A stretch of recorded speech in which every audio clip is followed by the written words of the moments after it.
ครับกับสวัสดี FC ทุกท่านนะครับคลิปนี้จะมาทำนกต่อทำคลิปนกต่อริวตันนะครับนี่ครับเก่าๆเลยนะครับผมดูฟองขนตัวใหญ่นะครับ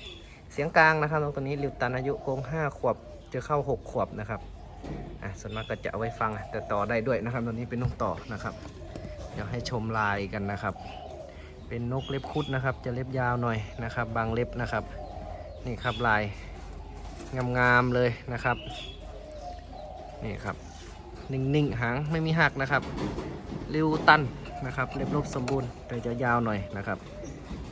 นะครับลูกค้าหน่อยริวตันตึ๊บนะครับนี่ครับนี่เล็บคุดเล็บเรียบก้อยนี่ครับยาวนี่ครับยาวจนหักนะครับไม่ใช่คอนเล็กแต่คอนไบเลอร์เลยนะครับคอนจับนะครับมันยาวนกตัวมันยาวมันก็ยาวเองมันนะครับนี่ครับดูหุ่นครับอวบๆครับดูอกครับนกทรงปีกกล้วยเลยนะครับผมขาสั้นๆนะครับตัวนี้เก๋ามากนะครับดิวตันนะครับผมคุณลุงสนองนะครับเก๋าๆทั้งนั้นนะครับจัดมาหางเป็นเส้นเดียวกันเนียบเลยตัวนี้พอมีคาลมนะครับนกป่าภูเขาเพชรบูรณ์นะครับนี่ครับหัวกลมๆริ้วหัวนูนนี่จะขึ้นดีนะครับมีเส้นหนวดแมวนะครับลายคอนะครับผมดูลายสนับปีกนะครับนี่นะครับริวตันผมก็จะเน้นคลิปโยนซะส่วนมากนะครับนี่ครับ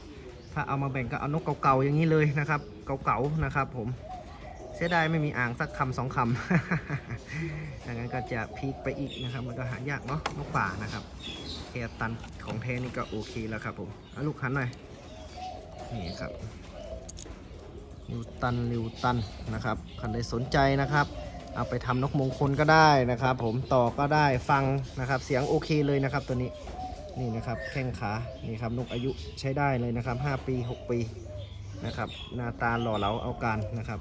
ผมเห็นนี่ผมชอบเลยนี่ครับหูช้างด้วยนะครับผมนี่ครับดูลายคอนะครับคารมพอมีนะครับตัวนี้หัวกลมๆนะครับนกริวตันตัวนี้ไม่ใช่ริวตันหน้าแหลมหน้าปลาหลดนะครับถ้าริวตันหน้าปลาหลดนี่จะออกดินนะครับผมนี่ครับอันนี้เป็นนกต่อด้วยนะครับนี่ลายสวยมากนะครับทรงปีกกล้วยแต่ปีกคือนกคุ้มนะครับ ใครชอบนะครับโทรมาสอบถามนกเขาใหญ่เพชรบูรณ์ได้เลยครับริวตันนะครับใครหาอยู่นกต่อริวตันหรือจะไปไว้ทำนกมงคลนะครับใครพร้อมโอนก็พร้อมจัดส่งนะครับ